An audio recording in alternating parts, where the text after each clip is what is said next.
Bonjour et bienvenue, aujourd'hui j'analyse Charlotte, une ancienne nageuse donc qui a forcément de bonnes bases en termes de poussée, en termes d'orientation des appuis et aussi en termes de projectiles forcément. Mais voilà, même si elle a une bonne base, elle a des choses à faire, des choses à travailler et je te livre tout de suite son analyse technique avec ses 3 points techniques prioritaires. Ok, salut Charlotte. Bah écoute, il y a une bonne base, de toute façon, c'est sûr, on n'a pas nagé à ton niveau comme ça sans bonne base. Ça pousse en arrière, donc ça c'est cool. Par contre, regarde, première chose qu'on pourrait faire, ça va être de chercher, bon là t'inspires, mais quand même, à vraiment plus horizontaliser, tu vois, à remonter les talons vraiment plus à la surface.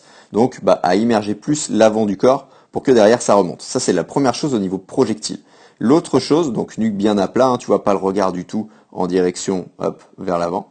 L'idée c'est vraiment de se mettre le plus possible parallèle à la surface de l'eau. C'est aussi simple que ça.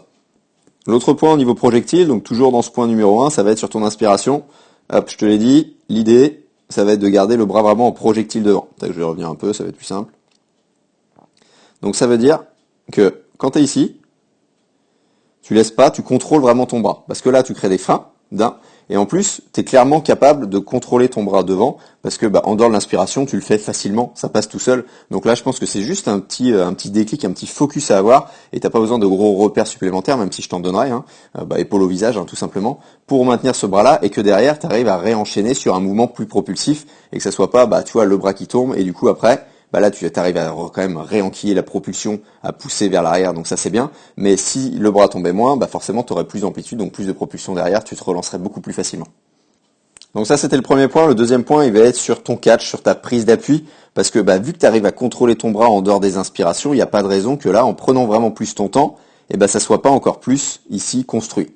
D'accord? Donc le coude plus ou moins par ici, peu importe, mais le plus loin possible en avant de la ligne des épaules, c'est vraiment ça l'idée, tu déboîtes ton épaule, ça t'es capable de le faire, ça c'est sûr. Donc maintenant, il va falloir prendre le temps et ralentir, en fait c'est vraiment reculer pour mieux sauter, prends vraiment ton temps, un maximum de temps pour réussir à mettre la main ici, à la verticale de ton coude qui serait là. Et là forcément, tu prends plus de masse d'eau, et ça va être plus dur, ça c'est clair et net, mais par contre tu vas avancer beaucoup plus loin à chaque fois.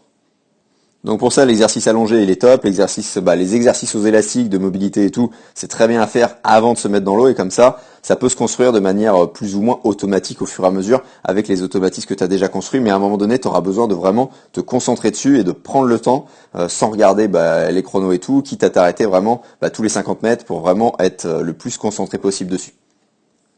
Troisième et dernier point, je pense que tes retours aériens, ils vont vers l'avant, ok, mais à mon avis, tu peux gagner en les envoyant encore plus en avant. Tu vois, là, tu as le retour aérien qui part légèrement sur le côté.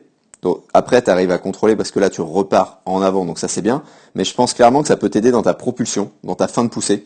Tu vois, parce que là, tu finis ta poussée ici, et là, on voit à chaque fois un peu de gerbe d'eau qui part ici. Donc ça veut dire que tu ramènes un peu la main et le bras, alors qu'il est toujours pas dégagé de l'eau. Donc la première chose, ça va être ça. Ça va être de chercher à clairement terminer ta poussée le bras au niveau du corps, d'accord? Donc là, tu es en allure de course et tout, donc quand tu vas nager un peu plus cool, ça va être beaucoup plus simple à faire.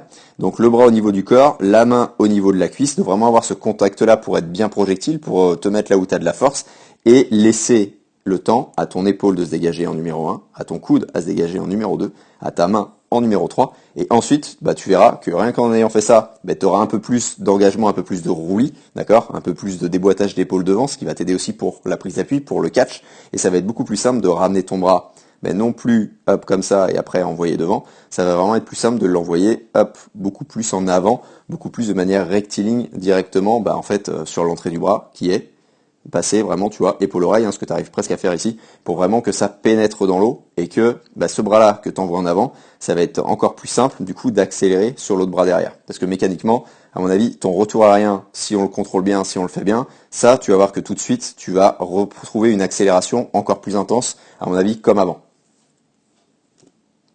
Donc voilà pour moi tes 3 points, je t'envoie les exercices qu'il faut forcément.